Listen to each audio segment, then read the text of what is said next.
Daniel के दूसरे अध्याय में नबूकदनेस्सर एक स्वप्न देखता है। स्वप्न देखकर वहां पर दर्शन देखने वाले, स्वप्न देखने वाले ज्योतिषी सभी लोगों को बुलाता है। कहता है, रात को मैंने एक सपना देखा और सपना का अर्थ मुझे चाहिए। तो सभी कहते हैं, सपना तो बताओ। कहता, सपना नहीं बताऊंगा।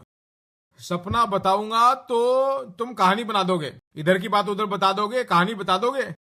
अगर तुम जो कहते हो ठीक है तो स्वप्न को बताओ, और जो तुम कहते हो वो ठीक है, मैं ले लूंगा। कहता है कि दुनिया में कोई ऐसा नहीं बताएगा, कोई बता ही नहीं सकता।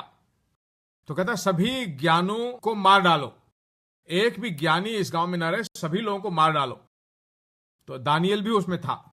सभी ज्ञानियों को जितना जल्दी हो सके उतना जल्दी खत्म करो, यह संदेश दानियल को कहा जाता है। कहते क्यों इतनी जल्दीबाजी है? तो कहता है, राजा ने एक स्वप्न बताया और स्वप्न का अर्थ बताया, कोई नहीं बता पाया, तो राजा ने आपको भी मार डालने को कहा है।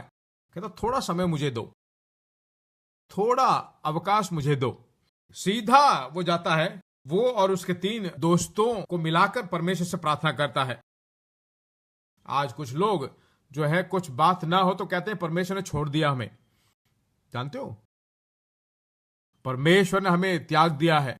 साधारण से व्यक्ति ने, हमारे देश में है, परमेश्वर हमें बचा सकता था, वहां से यहां लेकर आके यहां गुलाम बनाकर यहां थोड़ा जिंदगी जीने की सोचते थे, यहां पर भी परमेश्वर ने ऐसा कर दिया। परमेश्वर पर भरोसा करके क्या हो गया, वो चारों के चार परमेश्वर की स्तुति करते, प्रार्थना करने लगे।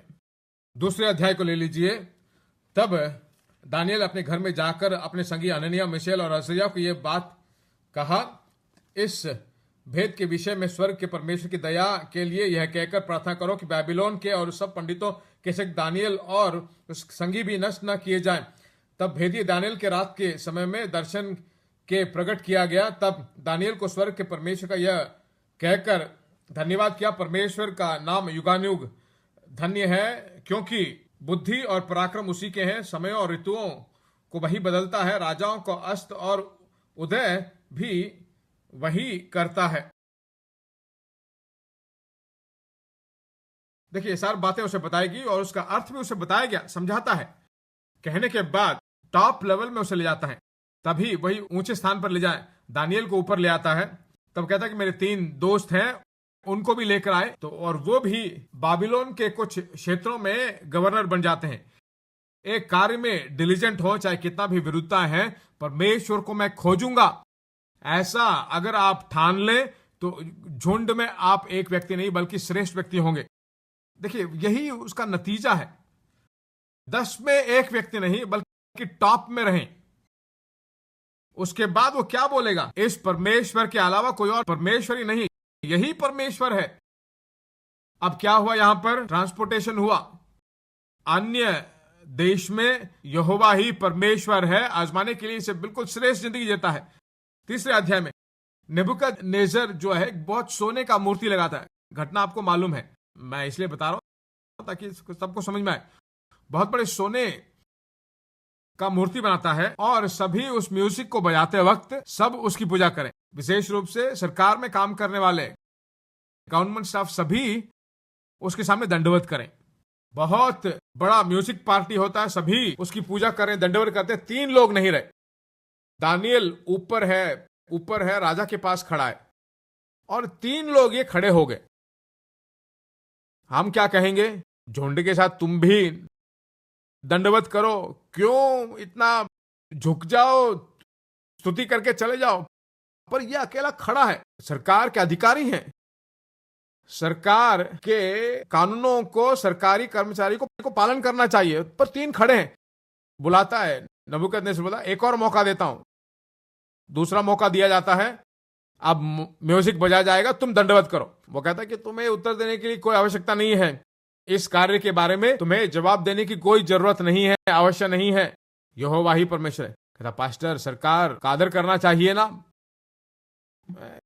इसको ऐसे रख लीजिए, पहला पत्रस 2 का 14वां वचन पढ़िए।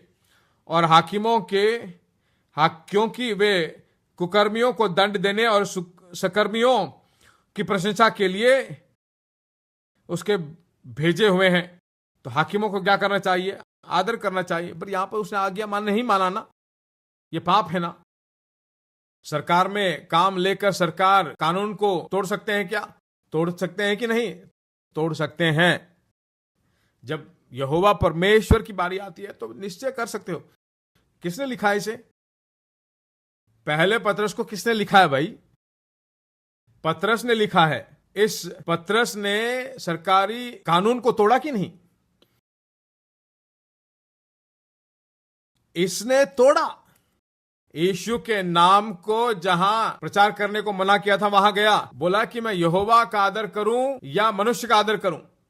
परमेश्वर सामने आ जाए तो कोई कानून की जरूरत नहीं। कल से बोल दे कि आराधनालय न चलाएं तो क्या करोगे?